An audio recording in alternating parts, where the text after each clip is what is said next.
Hello everyone and welcome back. If you're watching this video on Memorial Day, happy Memorial Day. I appreciate you, my team appreciates you. In any event, in this video I'm going to talk to you again about Britney Spears, and this is a follow-up video to the one I made about a week ago about Britney Spears. Britney Spears allegedly revealed Adderall use during DUI arrest. I'll put a link to this article in the description for the video. New details are emerging around Britney Spears' recent arrest for driving under the influence of drugs and alcohol. The singer was pulled over by the California Highway Patrol at around 9 p.m. on March the 4th when an anonymous caller reported that she was traveling at high speed and swerving. According to a copy of the police report, the officer stated he detected a distinct odor of alcoholic beverage. Her eyes were also red and watery and her pupils were dilated. I will tell you, I have read thousands of DUI reports, and I hate to say this, but they all read pretty much the same way. And the reason for that is that the officers, for the most part, irrespective of which part of the country they're in, are all trained the same way. Now that's not a rub on the officers. I'm just telling you that's normally what they say, right? And once you see that in a police report, you know the person got arrested. It's as simple as that. Says here, Britney Spears admitted to taking multiple prescription drugs the day of her DUI arrest. Police report says, and it lists a couple of them here. It says, upon further investigation, the officer reported he found a bottle of Adderall pills not prescribed to Spears in her purse, as well as an empty wine glass in her car's front cup holder, which suggests, not just that she was drinking and driving, but she was drinking and driving at the same time. While attempting to conduct a field sobriety test, Spears allegedly told the officer she no longer wanted to participate. She later took 2 breathalyzer tests, which resulted in 0.05 and 0.06 blood alcohol concentration. The legal limit in California is 0.08. It's also the same in Florida. It says that the officer also requested a drug recognition evaluation that ultimately confirmed Spears was under the influence of a stimulant. Okay, let me just comment on that for a second.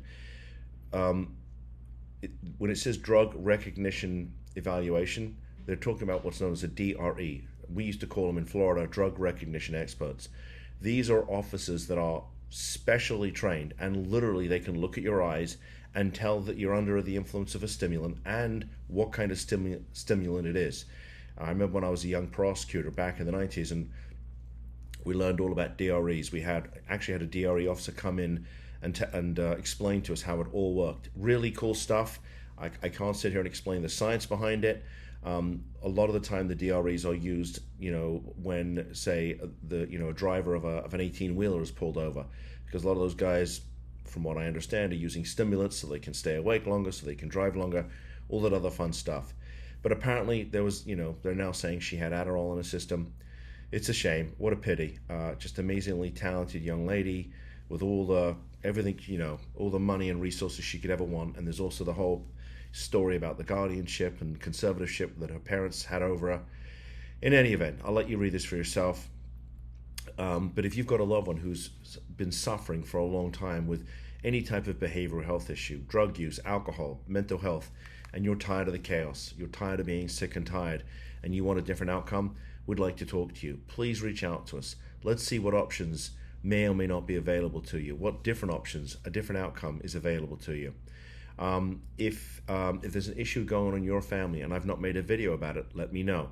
Post in the comments. I will make you a video, because if it's affecting your family, good chance it's affecting somebody else's, and this content's about giving you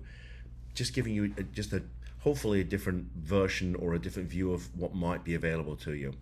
Also, in the description for the video is our brand new book all about the Marchman Act. All you have to do is click on the link. It's going to ask you for your name, your email address. You put that information in, and then it sends you a link to the book, and you can download it for free. Also included in the book, after every chapter, and there's 9 of them, is a video, and it's me talking about what you've just read. So we made this wonderful book. You can have it for free. We're working on other content, because part of my mission is to give you information, right? And information that's correct, not what you read on Google, not what you read on ChatGPT, real information. So please download the book. If you like this content, please give me a thumbs up. It helps with the algorithm, and it helps us to get this content out in front of more people so we can help more families. So I'd appreciate this.